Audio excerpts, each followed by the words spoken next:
വയനാട്ടിൽ വോട്ടർമാരെ സ്വാധീനിക്കാൻ മദ്യം വിതരണം ചെയ്തുവെന്ന് ബിജെപിക്കെതിരെ പരാതി.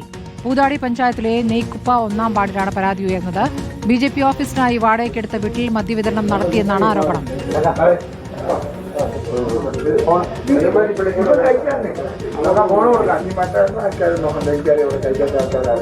മദ്യം നൽകി വോട്ട് തേടാനാണ് ബിജെപിയുടെ ശ്രമമെന്ന് ജില്ലാ കളക്ടർക്ക് പരാതി നൽകുമെന്നും IC ബാലകൃഷ്ണൻ MLA പ്രതികരിച്ചു. എന്നാൽ ആരോപണം നിഷേധിച്ച് ബിജെപി നേതൃത്വം രംഗത്തെത്തി.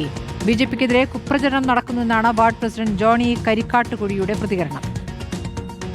ഏതൊരു രാഷ്ട്രീയ പാർട്ടിയാണെങ്കിലും ആളുകൾക്ക് മദ്യവും ഭക്ഷണവും പണവും കൊടുത്ത് വോട്ട് സ്വാധീനിച്ച് അധികാരത്തിലേക്ക് വരുന്ന സിസ്റ്റം ശരിയല്ല. നിഷ്പക്ഷപാതികളായ ജനങ്ങൾ അവരാഗ്രഹിക്കുന്ന രീതിയിൽ ആഗ്രഹിച്ച ചിഹ്നത്തിൽ ആഗ്രഹിച്ച പാർട്ടിക്ക് വോട്ട് ചെയ്യട്ടെ. അതില്ലാതാക്കിക്കൊണ്ട് വോട്ട് സ്വാധീനമാണ് ഇവിടെ നടന്നിട്ടുള്ളത്. ഇലക്ഷൻ കമ്മീഷണർ ഇടപെട്ട് ശക്തമായ നടപടി ഇക്കാര്യത്തിൽ ഞങ്ങൾ വാടക കൊടുത്ത് പാർട്ടി തെരഞ്ഞെടുപ്പ് ഓഫീസ് ഈ വീട് വാടകയ്ക്ക് വാങ്ങിയതാണ്. പ്രവർത്തനങ്ങൾ കഴിയുന്ന സമയങ്ങളിൽ അതാത് ദിവസത്തെ പാർട്ടി പ്രവർത്തനങ്ങൾ വിലയിരുത്താൻ വേണ്ടി ഞങ്ങൾ ഈ ഭവനത്തിൽ കൂടാറുണ്ട്.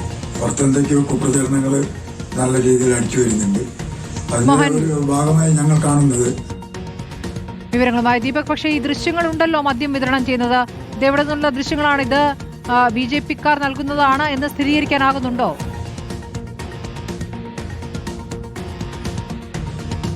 സ്മൃതി, അതായത് പൂതാടി പഞ്ചായത്തിലെ നെയ്ക്കുപ്പ 1-ാം വാർഡിലാണ് ഇത്തരത്തിലൊരു പരാതി ഉയർന്നിട്ടുള്ളത്. ബിജെപി ഓഫീസിനായി വാടകയ്ക്കെടുത്ത വീട്ടിൽ മദ്യം വിതരണം നടത്തിയെന്നാണ് പരാതി. ഇതുമായി ബന്ധപ്പെട്ട ദൃശ്യങ്ങളാണ് പുറത്തു വന്നത്. ഈ വിഷയത്തിലാണ് പരാതി നൽകുമെന്ന ആരോപണവുമായി പരാതി കാര്യവുമായി ബന്ധപ്പെട്ട് IC ബാലകൃഷ്ണൻ MLA നേരത്തെ പ്രതികരണം നടത്തിയത്. എന്നാൽ ഈ കാര്യം പാടെ നിഷേധിച്ചു. ബിജെപി പറയുന്നത്